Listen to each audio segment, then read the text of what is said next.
Bien, en esta clase vamos a ver la primera parte del tema que lleva por título Comprensión de la relación entre entrenador y deportista. Los diferentes contenidos que vamos a ver los podemos agrupar en torno a tres apartados.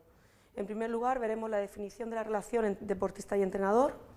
En segundo lugar, veremos los diferentes tipos de relaciones que se pueden establecer entre el entrenador y el deportista. Y finalmente realizaremos un resumen y una serie de preguntas de control que consideramos importantes para determinar el grado de asimilación de los contenidos abordados.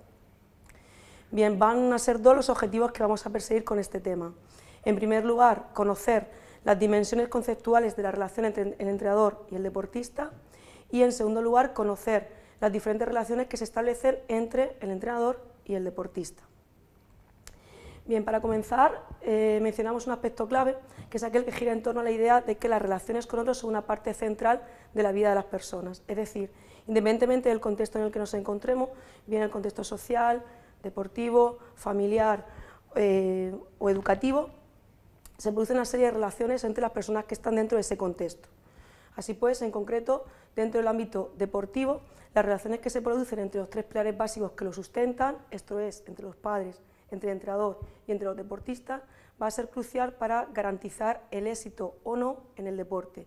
Y además, esta relación va a ser especialmente importante dentro del deporte de iniciación, que es en el que se produce o se está empezando a fraguar la vida futura del futuro deportista.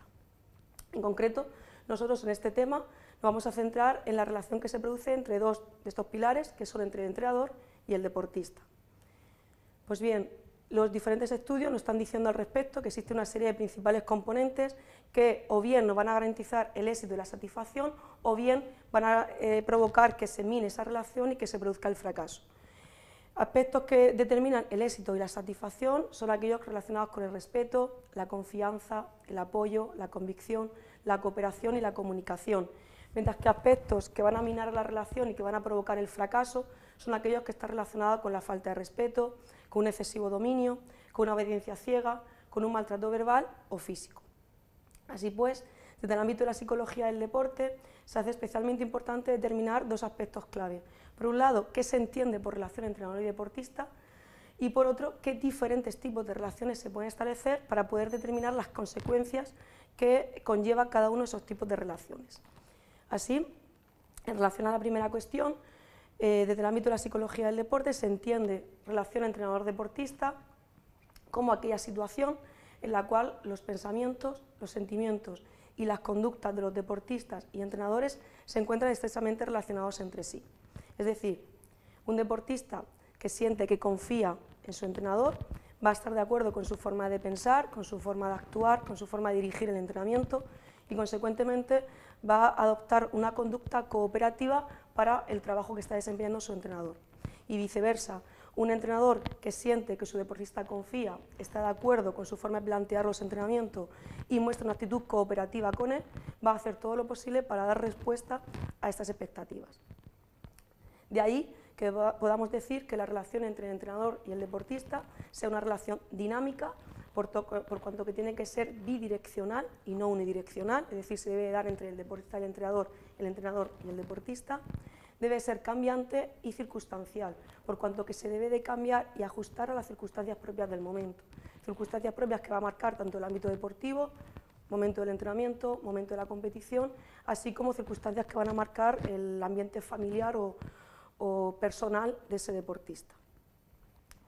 Entendido o visto, ahora aquí un momento, vale.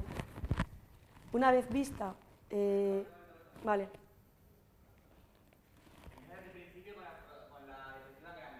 ¿Cuál? ¿Cuál? Desde el principio, ¿vale? Desde el principio de la diapositiva, ¿vale? ¿Aquí? Sí, sí, cuando has equivocado, ¿vale? Me tomo un poquito más atrás y yo puedo hacer el corte bien. Ah, venga, vale. Empiezo aquí, paso ahí.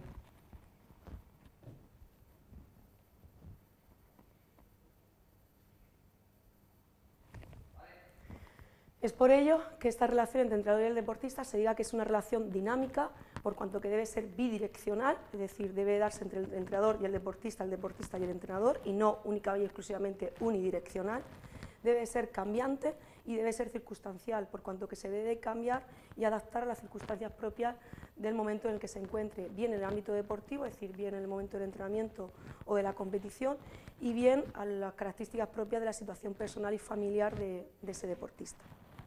Pues bien, una vez visto y entendido qué se entiende por relación entrenador-deportista, otros aspectos claves a determinar era qué diferentes tipos de relaciones se pueden producir entre ese entrenador y ese deportista y qué consecuencias conlleva cada uno de esos tipos de relaciones. En ese sentido, Jowett, el año 2005, creó un modelo taxonómico en torno a dos variables, la variable éxito deportivo y la variable bienestar psicológico, por considerar que ambas son fundamentales para garantizar ese éxito y esa satisfacción deportiva.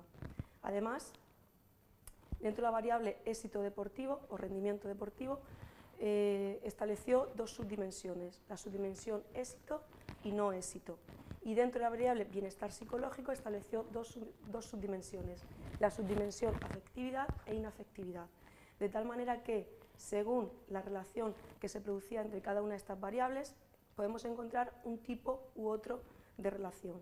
Y a su vez, dentro de cada uno de estos tipos de relaciones se van a producir una serie de características interpersonales de tipo afectivo o sentimental, de tipo cognitivo o de expectativas y de tipo conductual o comportamental. Vamos a ver ahora cada uno de estos tipos de relaciones y establecer qué características son las que promueven cada uno de ellos. Así, empezamos con el primer tipo de relación, que es la relación afectiva y exitosa, es decir, es aquella en la que se obtienen resultados positivos tanto a nivel de rendimiento deportivo como de bienestar psicológico. Es una relación que se caracteriza porque viene de tiempo atrás, que está basada en la confianza y en el respeto mutuo, donde la amistad va mucho más allá del ámbito deportivo y trasciende al ámbito familiar y donde está garantizado el rendimiento en alto nivel. Ponemos dos ejemplos claros que van a simbolizar todo aquello que acabamos de comentar. Tenemos el ejemplo en el mundo del tenis de Ferrero y su entrenador Cascales, o en el ámbito de la natación el nadador Michael Phelps con su entrenador Bob Bowman.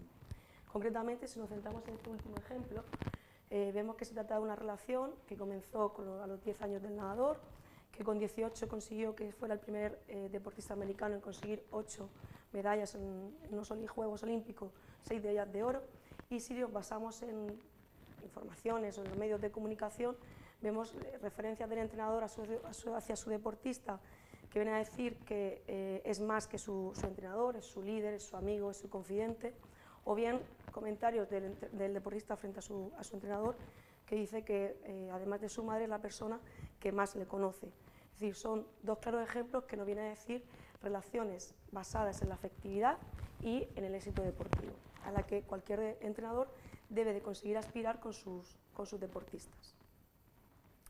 La siguiente relación es la relación afectiva y no exitosa, es decir, es aquella en la que se obtienen resultados positivos a nivel de bienestar psicológico, pero no tanto a nivel de rendimiento deportivo. Es la relación que es característica del deporte de iniciación o el deporte que se practica en tiempo libre de ocio. ¿Por qué? Pues son aquellos deportes en los que la recompensa viene dada por elementos que están adyacentes a la propia práctica.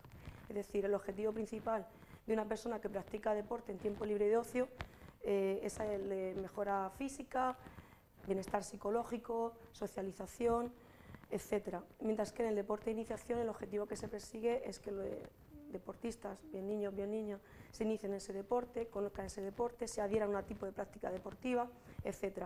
No tanto la competición, sino más bien la satisfacción por esa práctica. El tercer tipo de relación es la relación caracterizada por la inafectividad y el no éxito, es decir, no se obtienen resultados positivos ni a nivel de rendimiento deportivo ni a nivel de bienestar psicológico. Es una relación que requiere de altos costes para mantenerla y de la que se obtienen muy pocos beneficios. De ahí que el conflicto surge enseguida y la salida viene a ser el abandono del deporte. En el momento en el que detectemos este tipo de relación, la vía rápida para poder solucionarla es provocar el abandono, bien de una o de las dos partes, para el fin de que esos conflictos que puedan ir generando no transfieran a más componentes del equipo, por cuanto que al no haber lazos de comunicación, de confianza y al no haber resultados deportivos, no se puede obtener una buena relación entre ese entrenador y ese deportista. Y por último tenemos la relación inafectiva y exitosa, es decir, es aquella en la que se obtienen resultados positivos a nivel de rendimiento deportivo, pero no a nivel de bienestar psicológico. Con este tipo de relación pueden ocurrir dos situaciones. Por un lado, que se reparen los canales de comunicación y confianza entre el entrenador y el deportista y consecuentemente que se convierta en un tipo de relación afectiva y exitosa, o bien que no se puedan reparar estos canales de comunicación y confianza y al primer fallo de rendimiento deportivo se convierta en una relación inafectiva y no exitosa y consecuentemente acabe rompiéndose dicha relación. De ahí que si nos encontramos ante un tipo de relación que presente este tipo de características, nosotros como entrenadores debemos intentar solucionar y arreglar esos canales de comunicación con el fin de evitar cualquier conflicto que pueda perjudicar al resto además del equipo. Bien, pues de los contenidos que acabamos de abordar se desprende una serie de aspectos importantes. Por un lado, que es necesario que todo entrenador entienda y sepa a qué nos referimos cuando hablamos de relación entrenador y deportista, y por otro lado que conozca los diferentes tipos de relaciones que se pueden producir con sus deportistas con el fin de determinar las consecuencias que se pueden derivar de cada uno de ellos y garantizar en todo momento aquella relación caracterizada por el éxito y la afectividad.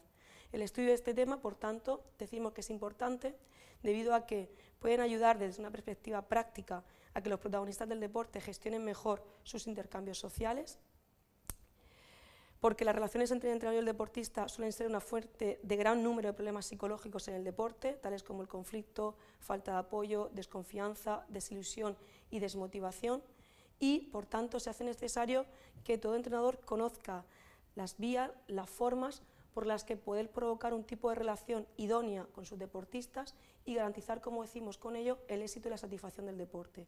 En concreto, sobre este último aspecto, nos centraremos en la segunda parte de este tema. Así pues, dos son los aspectos que consideramos que se deben de conocer para garantizar el dominio y la comprensión de los contenidos que acabamos de abordar. Por un lado, comprender la importancia de estudiar las relaciones entre el entrenador y el deportista y, por otro lado, determinar cómo debería ser una relación eficaz entre el entrenador y el deportista según los diferentes niveles deportivos en los que nos encontremos. Y con ello daríamos por finalizada la primera parte de este tema.